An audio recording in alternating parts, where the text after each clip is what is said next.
Assalamu alaikum, chers frères et sœurs.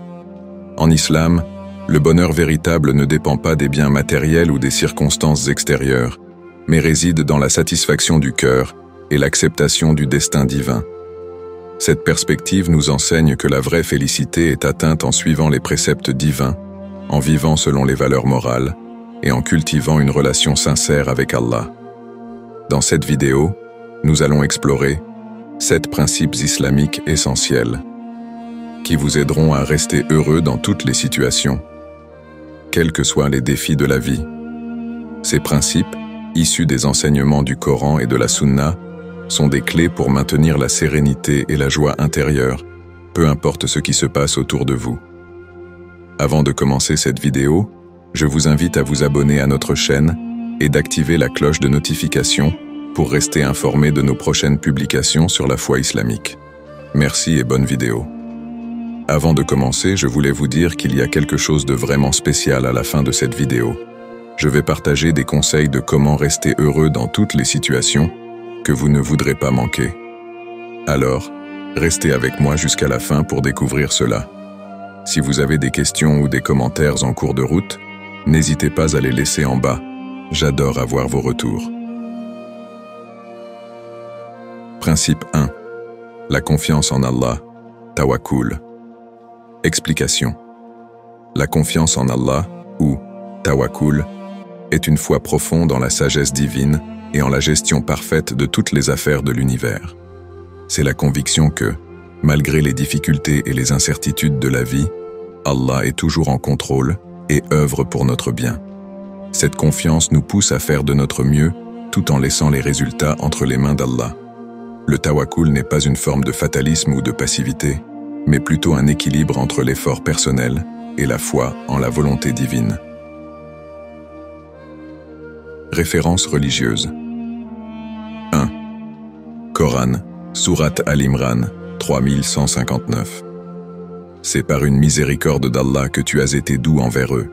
Si tu avais été rude, au cœur dur, ils se seraient certainement écartés de toi. Pardonne-leur donc et demande pardon pour eux, et consulte-les sur l'affaire. Puis, lorsque tu t'es décidé, fais confiance à Allah. Allah aime ceux qui se fient à lui. Ce verset souligne l'importance de se tourner vers Allah avec confiance après avoir pris des décisions importantes. 2. Coran, Sourate At-Tawbah, 9:51. Dit, « Jamais nous ne subirons que ce qu'Allah a prescrit pour nous. Il est notre protecteur. Et c'est en Allah que les croyants doivent mettre leur confiance. » Ce verset nous rappelle que tout ce qui nous arrive est sous la sagesse divine et que nous devons placer notre confiance en Allah. Application pratique. 1. Faire des efforts tout en ayant foi en Allah. Engagez-vous pleinement dans vos actions et prenez des décisions avec diligence, mais sachez que les résultats finaux sont entre les mains d'Allah. Par exemple, dans vos études ou au travail, faites de votre mieux pour atteindre vos objectifs, tout en ayant confiance que le résultat final est le meilleur pour vous selon la volonté d'Allah. 2. Pratiquez la patience. Face aux épreuves ou aux délais, rappelez-vous que la patience est une forme de confiance en Allah. Chaque difficulté est une opportunité d'apprendre et de grandir spirituellement. Pratiquez la patience en vous souvenant que les difficultés passagères sont des tests qui renforcent votre foi. 3. Faire des du'as et se tourner vers Allah. Lorsqu'une situation vous cause de l'anxiété, prenez un moment pour prier et demandez à Allah de vous guider et de vous accorder la tranquillité d'esprit. La prière est un moyen puissant de renforcer votre confiance en Allah. 4. Rappel régulier de la foi. Entourez-vous de personnes et d'activités qui renforcent votre foi et votre confiance en Allah. Lisez des versets du Coran, écoutez des discours inspirants et participez à des activités religieuses pour maintenir votre esprit ancré dans la foi. En cultivant la confiance en Allah dans votre vie quotidienne, vous trouverez une paix intérieure durable et une résilience face aux défis. La confiance en Allah vous aide à rester serein, sachant que chaque événement a un but et que vous n'êtes jamais seul dans vos épreuves. Principe 2. La gratitude. Shukr. Explication. La gratitude, ou shukr, est un pilier fondamental de la foi islamique. Elle consiste à reconnaître et à apprécier les bienfaits d'Allah, qu'ils soient grands ou petits, et à exprimer sa reconnaissance par des actions et des paroles. Être reconnaissant envers Allah aide à développer une attitude positive et à renforcer notre relation avec lui. La gratitude n'est pas seulement une reconnaissance des bénédictions, mais aussi une forme de respect et d'amour envers le Créateur qui nous accorde tout ce dont nous avons besoin pour vivre. Elle nous aide à cultiver un cœur content et satisfait, même en face des difficultés. Références religieuses. 1. Coran, Sourate Ibrahim 14:7. Et, rappelez-vous, quand votre Seigneur annonça « Si vous êtes reconnaissant, je vous accorderai encore plus de bénédictions. Mais si vous êtes ingrat, alors mon châtiment sera sévère. » Ce verset souligne que la gratitude est récompensée par davantage de bienfaits, tandis que l'ingratitude peut entraîner des conséquences négatives. 2. Coran, Sourate An-Nahl 16:18. Et si vous comptiez les bienfaits d'Allah, vous ne pourriez les dénombrer. Certes, Allah est pardonneur et miséricordieux. Ce verset nous rappelle que les bienfaits d'Allah sont innombrables et que la gratitude est une manière de reconnaître et de célébrer cette abondance. 3. Hadith du prophète Mohammed, paix soit sur lui. Celui qui ne remercie pas les gens ne remercie pas Allah. Sahih al-Bukhari. Ce hadith montre que la gratitude envers les autres est une extension de la gratitude envers Allah et renforce l'importance de l'appréciation dans toutes les interactions humaines. Application pratique. 1. Faire des du'as de gratitude. Incluez des prières de reconnaissance dans vos invocations quotidiennes. Remerciez Allah pour les bénédictions que vous avez reçues, grandes ou petites.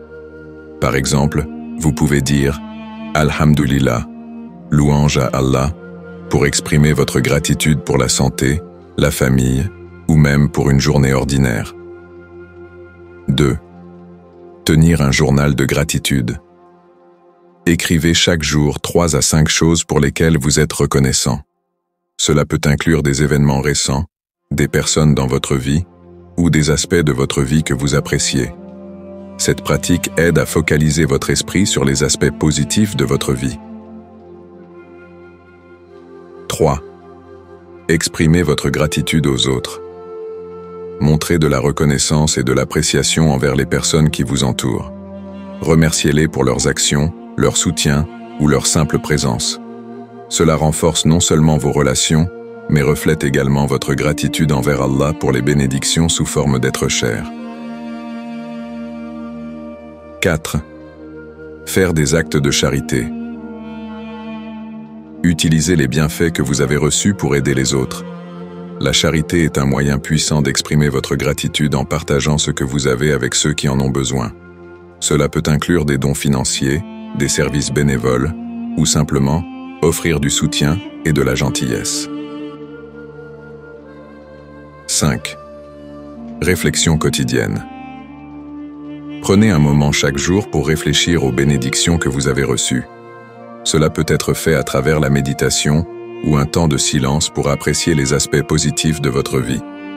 Cette pratique vous aide à rester conscient des bienfaits continus d'Allah. En cultivant la gratitude dans votre vie quotidienne, vous renforcez votre connexion avec Allah et développez une attitude positive et joyeuse. La gratitude vous aide à voir le bien dans toutes les situations et à apprécier pleinement les bénédictions que vous recevez. Principe 3. La patience, sabre. Explication. La patience, ou sabre, est une vertu essentielle dans l'islam. Elle consiste à endurer les difficultés et les épreuves avec résilience et tranquillité d'esprit, tout en gardant la foi en la sagesse divine d'Allah. La patience n'est pas seulement une réponse aux épreuves, mais aussi une manière de rester constant dans la pratique des bonnes actions et dans la foi, même lorsque les choses deviennent difficiles. Elle nous aide à accepter le destin d'Allah avec sérénité et à persévérer dans nos efforts tout en restant confiants dans le plan divin. Références religieuses. Coran, Sourate Al-Baqarah, 2, 153. Ô vous qui avez cru, cherchez secours dans la patience et la prière. En vérité, Allah est avec les patients. Ce verset souligne que la patience est un moyen de trouver du soutien et que ceux qui sont patients bénéficient de l'assistance divine. 2. Coran, Sourate Az-Zumar, 39, 10. Dis, ô mes serviteurs qui avez cru, craignez votre Seigneur. Pour ceux qui font le bien dans ce monde, il y a une bonne récompense, et la terre d'Allah est vaste. Les patients recevront leur récompense sans compte. Ce verset met en avant la récompense abondante pour ceux qui persévèrent avec patience. 3. Hadith du prophète Mohammed, paix soit sur lui. La patience est une lumière. Sahih al-Bukhari. Ce hadith exprime que la patience illumine la voie à travers les ténèbres des épreuves et des difficultés, et est une qualité précieuse qui guide les croyants. Application pratique. 1. Pratique de la patience dans les moments difficiles. Lorsque vous faites face à des épreuves, rappelez-vous que chaque difficulté est une opportunité pour pratiquer la patience. Concentrez-vous sur le fait que cette épreuve est une occasion de renforcer votre foi et d'apprendre des leçons précieuses. Par exemple, dans des situations de conflit ou de stress, essayez de rester calme et de gérer la situation avec sérénité. 2. Faire des du'as pour demander de la patience. Priez Allah pour vous aider à développer la patience dans les moments difficiles. Vous pouvez dire « Ô Allah, donne-moi la patience et rends-moi capable de supporter les épreuves avec fermeté. » Cette prière peut vous apporter le soutien spirituel nécessaire pour faire face aux défis. 3. Réflexion et méditation. Prenez du temps pour réfléchir aux épreuves passées et aux moyens dont vous avez surmonté ces défis avec patience. Utilisez ces réflexions pour vous encourager dans les moments présents. La méditation sur les épreuves surmontées peut renforcer votre résilience et votre confiance en votre capacité à gérer les difficultés actuelles. 4. Maintenir une attitude positive. Essayez de voir les défis comme des occasions de croissance personnelle. Adoptez une attitude positive face aux difficultés en vous concentrant sur les aspects positifs de chaque situation et en cherchant des solutions constructives. Par exemple, dans des périodes de maladie ou de perte, concentrez-vous sur les aspects de la vie qui restent et sur les bénédictions que vous avez. 5. S'entourer de soutien. Recherchez le soutien de la communauté et des proches. Partager vos difficultés avec des personnes de confiance peut alléger le fardeau et offrir des perspectives nouvelles. La communauté et les amis peuvent vous apporter du soutien moral et des conseils pratiques pour vous aider à traverser les épreuves avec patience. En intégrant ces pratiques dans votre vie quotidienne, vous développerez une patience durable qui vous aidera à naviguer à travers les défis de la vie avec sérénité et détermination. La patience est un outil puissant qui vous permet de rester fort face aux épreuves et de trouver la paix intérieure malgré les difficultés. Principe 4. La prière, Salah. Explication. La prière, ou Salah, est l'un des 5 piliers de l'islam et joue un rôle central dans la vie spirituelle du musulman. Elle est un acte d'adoration qui renforce la connexion avec Allah et apporte un sentiment de paix et de satisfaction intérieure. En accomplissant la prière régulièrement, le croyant réaffirme sa soumission à Allah et cherche à purifier son cœur et son esprit. La prière est un moment de pause et de réflexion qui permet de se recentrer, de trouver du réconfort et de recevoir des bénédictions divines. Elle aide également à développer une discipline personnelle et à maintenir une routine spirituelle quotidienne. Références religieuses. 1. Coran, Sourate Al-Baqarah, 2, 45.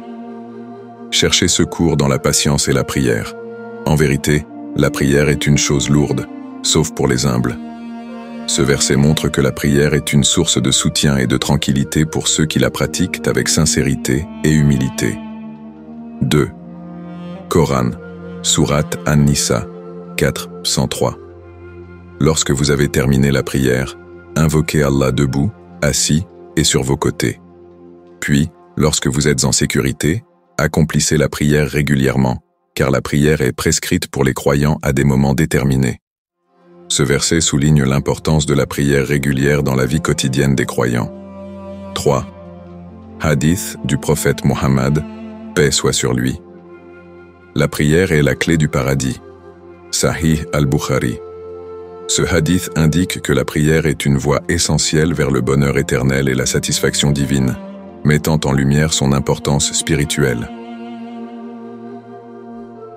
Application pratique. 1. Préparez son espace de prière. Créez un espace calme et propre pour vos prières. Avoir un lieu dédié à la prière peut aider à mieux se concentrer et à se préparer mentalement pour l'adoration. Assurez-vous que cet espace est libre de distractions et propice à la concentration. 2. Être présent mentalement.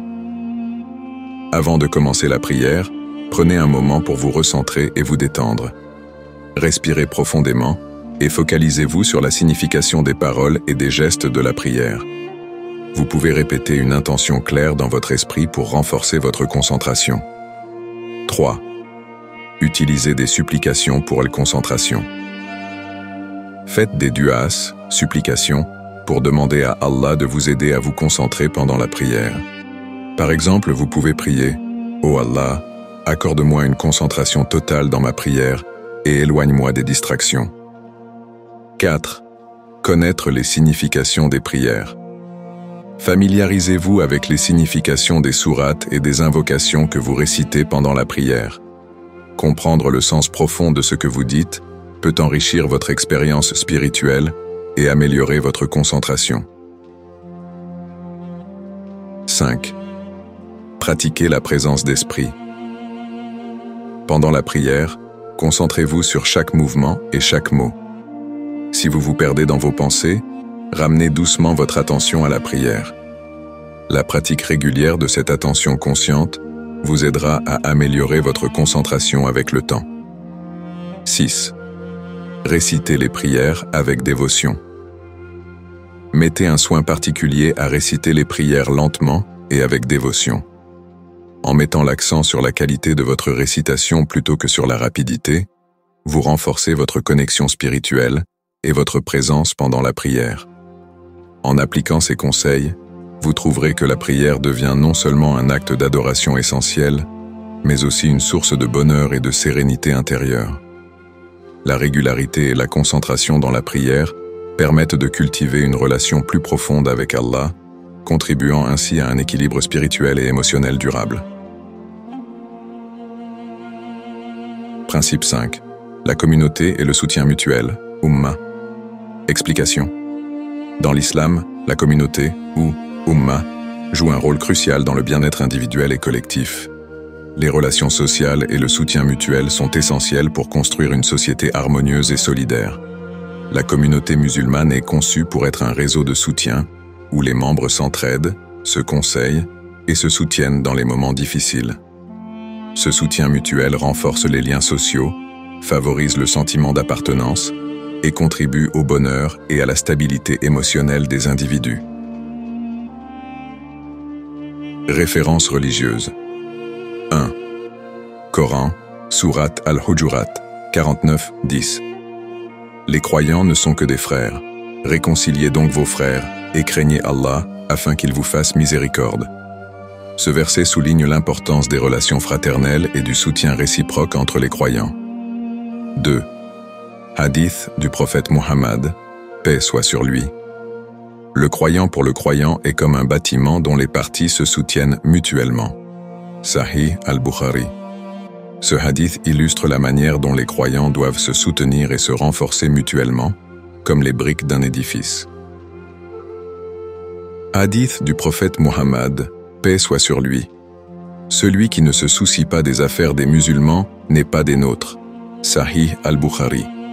Ce hadith rappelle l'importance de se soucier et de participer activement aux affaires de la communauté musulmane.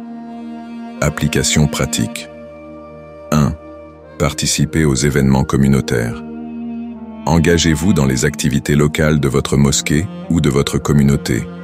Cela peut inclure des événements religieux, des repas communautaires ou des projets de bénévolat.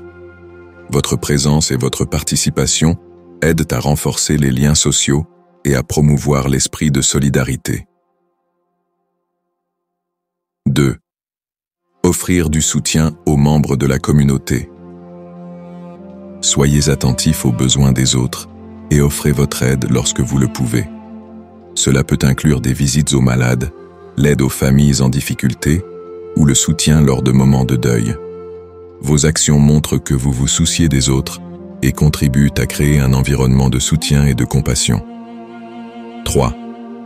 Créez des groupes de soutien ou des cercles d'études. Organisez ou participez à des groupes de discussion ou des cercles d'études sur des sujets islamiques.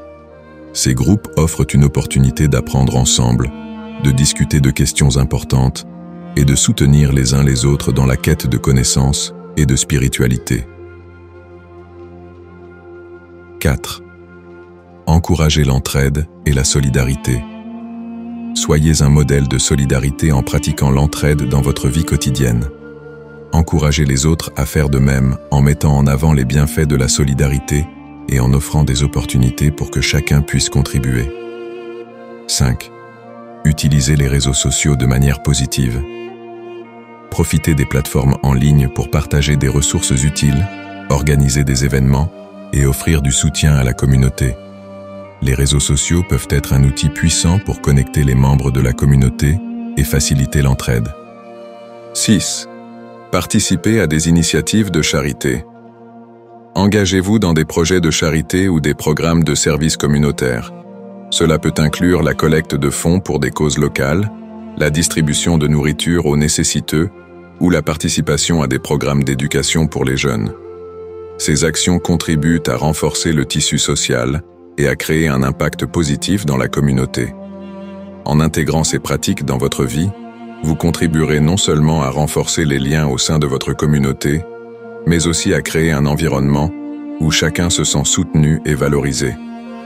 La solidarité et l'entraide sont des aspects essentiels du bonheur collectif et individuel, et leur application pratique enrichit la vie de chaque membre de la communauté. Principe 6. La recherche de la connaissance, ilm. Explication. La recherche de la connaissance, ou ilm, est hautement valorisée en islam. Elle est considérée non seulement comme un devoir religieux, mais aussi comme une source fondamentale de bonheur et de croissance personnelle. L'apprentissage enrichit notre compréhension du monde et de notre foi, nous permettant de vivre de manière plus éclairée et significative. Il nous aide à développer des compétences, à résoudre des problèmes et à trouver des solutions adaptées aux défis de la vie. En cherchant la connaissance, nous renforçons notre connexion avec Allah et découvrons de nouvelles façons de contribuer positivement à notre communauté. Références religieuses. 1. Coran, Sourate Al-Mujadila, 58-11. Allah élève en degrés ceux d'entre vous qui ont cru et ceux qui ont reçu le savoir. Et Allah est parfaitement informé de ce que vous faites. Ce verset met en évidence que la connaissance est un moyen par lequel Allah élève les rangs des croyants, soulignant sa grande valeur. 2. Hadith du prophète Muhammad, paix soit sur lui. La recherche de la connaissance est une obligation pour chaque musulman. Sunan Ibn Majah. Ce hadith montre que la quête de la connaissance est non seulement encouragée, mais également obligatoire pour chaque musulman, soulignant son importance dans la vie religieuse et personnelle. 3. Hadith du prophète Muhammad, paix soit sur lui. Celui qui emprunte un chemin pour rechercher la connaissance, Allah lui facilitera un chemin vers le paradis. Sahih Muslim. Ce hadith souligne que la recherche de la connaissance est une voie vers la récompense divine et le bonheur éternel. Application pratique. 1. Lire des livres religieux et académiques. Engagez-vous à lire des ouvrages sur l'islam, la spiritualité et des sujets académiques variés. les livres peuvent vous offrir des perspectives nouvelles et approfondir votre compréhension des principes islamiques ainsi que des connaissances générales. 2. Participez à des cours et des séminaires. Inscrivez-vous à des cours en ligne ou en personne sur des sujets qui vous intéressent. De nombreux instituts et mosquées offrent des formations sur divers aspects de la foi islamique et des domaines de connaissances générales. Ces cours permettent non seulement d'apprendre mais aussi d'échanger avec d'autres personnes partageant les mêmes intérêts. 3. Rejoindre des groupes d'études ou des cercles de discussion. Participez à des groupes où vous pouvez discuter et approfondir des sujets de connaissance. Ces cercles offrent une occasion d'apprendre en communauté, de poser des questions et de bénéficier des perspectives d'autres membres. 4. Utilisez des ressources en ligne. Explorez des plateformes éducatives en ligne, des vidéos, des podcasts et des articles pour accéder à une vaste gamme de connaissances. Des sites comme Coursera, Khan Academy ou des plateformes islamiques telles que Seekers Guidance offrent des ressources précieuses pour l'apprentissage continu. 5. Mettre en pratique ce que vous apprenez. Appliquez les connaissances acquises dans votre vie quotidienne. Cela peut inclure l'amélioration de vos compétences professionnelles, l'amélioration de vos interactions sociales ou l'application des enseignements islamiques dans vos actions et comportements. 6. Encouragez les autres à apprendre. Partagez vos connaissances avec votre famille et votre communauté. Encouragez les autres à poursuivre leur apprentissage et à participer à des activités éducatives. La transmission du savoir est une manière de renforcer la communauté et de promouvoir une culture d'apprentissage. En intégrant ces pratiques dans votre vie, vous bénéficierez d'une croissance personnelle et spirituelle continue, enrichissant votre compréhension du monde et de votre foi. La quête de la connaissance est non seulement une voie vers l'épanouissement personnel, mais aussi un moyen de contribuer positivement à votre communauté et de renforcer votre relation avec Allah.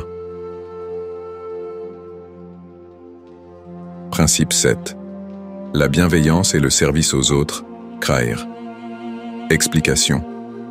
La bienveillance et le service aux autres, ou Khairenan, sont des principes fondamentaux de l'islam qui ont un impact profond sur notre propre bonheur. Aider les autres crée un sentiment de satisfaction intérieure et de connexion humaine. En fournissant du soutien, de l'aide et de la compassion à ceux qui nous entourent, nous renforçons nos liens sociaux et cultivons un esprit de solidarité et de communauté. Le service aux autres nous permet de nous détourner de nos propres préoccupations et de nous concentrer sur le bien-être des autres, apportant ainsi une joie et une satisfaction profonde. Références religieuses. 1. Coran, Sourate Al-Baqarah, 2.261. L'exemple de ceux qui dépensent leur richesse dans le chemin d'Allah est comme un grain de blé qui donne 7 épis. Dans chaque épi, il y a 100 grains. Allah multiplie la richesse pour qui il veut. Ce verset illustre les bénédictions et les récompenses spirituelles associées à l'acte de charité et de service aux autres. 2. Hadith du prophète Mohammed, paix soit sur lui. Le meilleur d'entre vous est celui qui est le plus utile aux autres. Sahih al-Bukhari. Ce hadith souligne que la véritable excellence réside dans l'utilité que l'on apporte aux autres, mettant en lumière la valeur de la bienveillance. 3. Hadith du prophète Mohammed, paix soit sur lui. Celui qui ne se soucie pas des affaires des musulmans n'est pas des nôtres. Sahih al-Bukhari. Ce hadith rappelle que la préoccupation pour le bien-être des autres est un aspect essentiel de la foi et de la pratique islamique. Application pratique. 1. Faire du bénévolat. Engagez-vous dans des activités de bénévolat au sein de votre communauté. Cela peut inclure aider dans des refuges pour sans-abri, participer à des programmes de mentorat pour les jeunes ou contribuer à des projets de développement communautaire. Le bénévolat permet de se connecter avec les autres et d'apporter un changement positif dans la vie des gens. 2. Offrir du soutien émotionnel et pratique. Soyez présent pour vos amis, votre famille et vos voisins lorsqu'ils traversent des moments difficiles. Écoutez-les, offrez-leur des conseils ou aidez-les avec des tâches pratiques comme les courses ou les réparations ménagères. Votre présence et votre soutien peuvent faire une grande différence dans leur vie. 3. Faire des dons de charité. Contribuez financièrement à des causes qui vous tiennent à cœur. Les dons peuvent aller à des organisations caritatives locales ou internationales, à des personnes dans le besoin ou à des projets de soutien communautaire. Le fait de partager ce que vous avez est un moyen puissant de faire le bien. 4. Participez à des campagnes de sensibilisation. Engagez-vous dans des campagnes visant à sensibiliser le public à des problèmes importants tels que la santé, l'éducation ou l'environnement. La participation à des initiatives de sensibilisation aide à promouvoir des changements positifs et à mobiliser d'autres personnes pour agir. 5. Pratiquez la gentillesse au quotidien. Intégrez des actes de bonté simples dans votre vie quotidienne. Cela peut inclure des gestes tels que sourire aux autres, offrir des mots d'encouragement ou aider quelqu'un en difficulté. Ces petits gestes contribuent à créer un environnement plus positif et bienveillant autour de vous. 6. Encouragez les actions communautaires. Organisez ou participez à des événements communautaires qui visent à aider les moins fortunés ou à renforcer les liens sociaux. Cela peut inclure des collectes de fonds, des repas communautaires ou des événements de nettoyage de quartier. Ces activités renforcent les liens au sein de la communauté et favorisent un sentiment d'appartenance. En adoptant ces pratiques, vous découvrirez que servir les autres et faire le bien apporte une immense satisfaction personnelle et contribue à un bonheur durable. La bienveillance et le service aux autres enrichissent non seulement la vie des bénéficiaires, mais aussi celle de celui qui donne, créant un cycle positif de bonté et de joie. Conclusion. En résumé, les 7 principes discutés, la confiance en Allah, la gratitude, la patience, la prière, le soutien communautaire, la recherche de la connaissance et la bienveillance, sont essentiels pour cultiver un bonheur durable. Chacun de ces principes nous offre des moyens concrets d'enrichir notre vie spirituelle et personnelle et de renforcer nos relations avec les autres. En intégrant ces valeurs dans votre quotidien, vous pouvez créer une vie plus équilibrée, satisfaisante et pleine de sens. Prenez un moment pour réfléchir sur votre propre cheminement vers le bonheur et sur comment vous pouvez appliquer ces principes pour améliorer votre bien-être et celui de ceux qui vous entourent. Le voyage vers le bonheur est personnel et unique. Il commence par des actions simples mais significatives qui façonnent une vie pleine et épanouissante. Pour conclure cette vidéo, j'aimerais connaître votre avis sur ces principes islamiques pour rester heureux. Quel principe parmi ceux que nous avons abordés a le plus résonné avec vous? Avez-vous des exemples personnels de la façon dont l'un de ces principes a eu un impact positif sur votre vie? Comment intégrez-vous la confiance en Allah, la gratitude, la patience, la prière, le soutien communautaire, la recherche de la connaissance ou la bienveillance dans votre quotidien? Vos expériences et réflexions sont précieuses et peuvent inspirer d'autres à suivre ce chemin vers un bonheur durable. Partagez vos pensées dans les commentaires ci-dessous.